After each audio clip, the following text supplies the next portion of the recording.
Bom dia, Felipe. Muito bom imaginar que a gente precisa continuar refletindo com aquilo que nos obriga a ter sensatez. Firmeza, mas sensatez, de maneira a não perder um rumo que pode sim ser decisivo na nossa trajetória como nação. Cortella, você que é um homem que atravessa o país de norte a sul, a todo momento, leste a oeste, né? O que está acontecendo com o Brasil nesse momento? A gente segue dividido, ou há uma divisão que é forçada, né? No sentido de que os políticos não têm toda essa liderança hoje nacional para dividir o país, eles também estão acuados, né? Veja, há uma questão hoje, Felipe, que é muito importante a gente lembrar. Várias pessoas dizem que o Brasil hoje está numa situação caótica. Essa expressão ela é muito negativa porque ela não é correta, no meu entender. Nós não temos hoje um caos. O que nós temos hoje é uma multiplicidade de variáveis. Isto é, qualquer coisa pode acontecer. Em que sentido? Nós temos tantas situações que são concomitantes, que estão acontecendo ao mesmo tempo, no campo da economia, da política, das relações espúrias, das denúncias, da capacidade do nosso judiciário tomar à frente aquilo que é preciso fazer, da organização das forças ainda decentes dentro do campo da política partidária e também da mobilização das forças indecentes, né, na organização político-partidária, que nós temos várias possibilidades diversas. Eu estava, por exemplo, a semana passada, numa conversa, né, em Porto Alegre com pessoas do TRF4, Tribunal Regional Federal 4, que é aquele que toma conta, né, do sul do país, na área federal, como segunda instância. E algumas pessoas me perguntavam, professor, quem o senhor acha que será candidato à presidência da República em 2018? E eu dizia, bom, quem não estiver preso, né? Nesse sentido, há uma multiplicidade aí sim de possibilidades. Aliás, a pergunta ganhava até um certo ar de curiosidade, porque uma parcela da decisão, né, sobre quem estará ou não, né, preso está exatamente em Porto Alegre, no Tribunal Regional Federal. Por outro lado, é claro que há uma indução, de uma certa maneira, de algumas forças, para simularem que o país vive uma rachadura, que não é verdade. Eu acho que a grande discussão hoje é decentes contra indecentes. E nós temos decentes em múltiplos campos e indecentes também em múltiplos campos. Não há hoje, aí sim, não há hoje um monopólio, né, da patifaria e nem um monopólio da decência. Até alguns tempos nós vivíamos até essa ideia de que havia alguns grupos políticos que detinham a propriedade da ética saudável e outros historicamente acusados de não tê-la. Hoje há uma certa indistinção, né, nessa questão, o que nos coloca a nós, cidadãos e cidadãs, em necessidade de estado de alerta, de reflexão, de pensamento, de debate, para que a gente não seja apropriado, possuído, dominado por um clima que não nos leva à vitória. Por último, Felipe Vieira, vale lembrar aquilo que um dia disse Mahatma Gandhi: olho por olho, uma hora acabamos todos cegos. Olho por olho, dente por dente, acabaremos todos cegos e desdentados. Exatamente. Para evitar isso, o que nós, população, nesse momento, que estamos querendo, é claro, mudanças no país, mas queremos mudanças, imagino eu sempre, eu não gosto nem muito do termo ordem e progresso, né, mas queremos mudanças, né, de uma forma tranquila, queremos avançar com o país de uma forma tranquila, tirando os corruptos do poder, colocando gente honesta lá para nos representar. O que a gente faz numa hora como essa? Para onde é que a gente olha? Para onde é que a gente corre? Primeira coisa é lembrar que democracia não é ausência de ordem. Democracia é ausência de opressão. Nesse sentido, cabe à estrutura democrática, aquela que está ligada a governo, e dentro do governo ao executivo, dentro do executivo, por exemplo, as forças policiais, as forças armadas, cabe a manutenção da ausência de opressão e não da ausência de ordem. E, em segundo lugar, a ideia democrática, ela passa, sim, por turbulências que precisam colocar o cidadão, isto é, a pessoa como você e eu, que no dia a dia não somos gestores públicos ou privados, colocar-nos na condição não só de observadores, mas de participantes, seja na conversa, no debate, seja na manifestação na rua, seja em relação à exigência quanto aos nossos parlamentares ou executivos. Portanto, a retirada, e esse é o primeiro grande passo, de uma postura passiva, que muitos de nós ainda temos. Nossa democracia, Felipe, é muito jovem. Eu sempre digo que nós temos pouco afeto, né, pela nossa democracia. Quando ela começa a dar trabalho, e dá trabalho à democracia, muita gente já quer largar, deixar de lado. Por isso, qual é a primeira atitude do cidadão e da cidadã?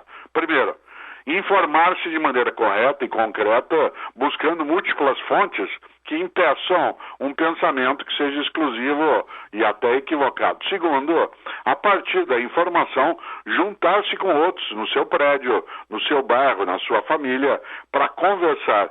Terceiro, ser capaz, sim, de fazer pressão sobre as autoridades. E o modo de fazê-lo se dá ou com a manifestação popular, que se dá na rua, por exemplo, de modo ordenado, com a cautela necessária, para não cair na armadilha dos democracidas, né, que são aqueles que entram em cena em nome, né, da liberdade, mas que acabam trazendo à tona a necessidade do uso da força desmesurada, né, para o controle e, portanto, a construção da ordem a qualquer custo, o que impedirá o progresso, e nessa hora a noção de uma cidadania ativa, aquela que não se sente acuada, que sabe, né, que a nação pertence a nós, e não algumas pessoas que de maneira patife dela se apropriaram, né, no campo público e privado. Por isso, estar atento. Aliás, como lembrava, né, a gente quando era criança para atravessar uma linha de trem, uma linha férrea, pare, olhe, escute, mas vá. Isto é, não fica o tempo todo só olhando para um lado e para o outro e não atravessa nunca, porque o trem virá em algum momento. Pare, olhe, escute e atravesse. Gostei desse termo aí, democracidas, é verdade, hein? É interessante isso, né? Porque tem gente que quer matar, assassinar, suicidar, né, essa democracia que a gente tem aí, né? Que é nova, que é ainda tão instável muitas vezes, né? Isso é um pouco do que a gente viu ontem em Brasília, né, Cortella? Sem dúvida.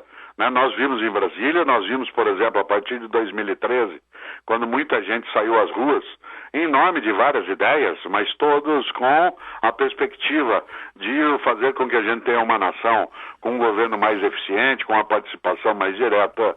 E quando os democracias entraram em campo, esses fizeram com que houvesse uma reação desmesurada das forças de segurança, assustaram famílias que estavam indo para as ruas com os seus filhos também, fazendo o ensaio, né, da presença democrática. E ontem em Brasília nós tivemos também essa expressão, um ato, por exemplo, de oposição que se iniciou, né, no final da manhã, de modo organizado, estruturado, e que só no seu final, né, teve, mais uma vez, quase no último terço, digamos, daquilo que rompe essa lógica e faz com que, por exemplo, se dê a um presidente que hoje não tem legitimidade o direito, como está na Constituição, de chamar as Forças Armadas, né, para tomarem conta de algo que, em princípio, né, é tarefa direta, né, das organizações locais, no caso, né, do Distrito Federal, fazendo com que a gente entre em Brasília numa situação, né, de absoluto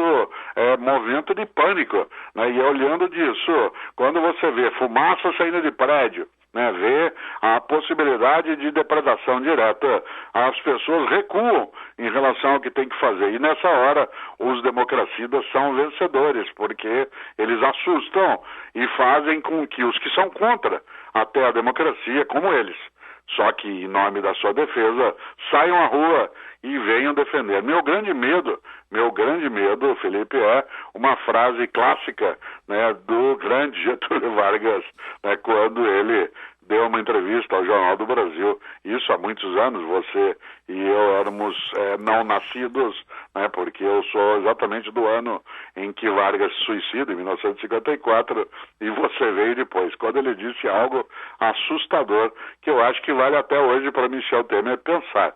Getúlio Vargas disse: meu grande problema no governo é que metade dos homens do meu governo não são capazes de nada e a outra metade é capaz de tudo. Atenção, Brasília. Relembre essa frase para Michel Temer. Professor, Nas minhas férias, aproveitei para ler Basta de Cidadania Obscena. Parabéns, o livro do senhor e de Marcelo Taz. Vale demais. A gente tem hoje uma ideia de uma cidadania que é obscena nesse sentido. Às vezes o obsceno é entendido como aquilo que se mostra.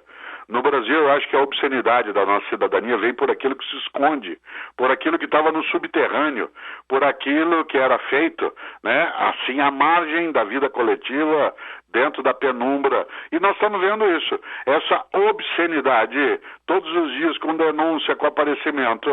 E nessa obscenidade, Felipe, eu tenho uma preocupação. A gente não pode se cansar de discutir, debater e ouvir a notícia.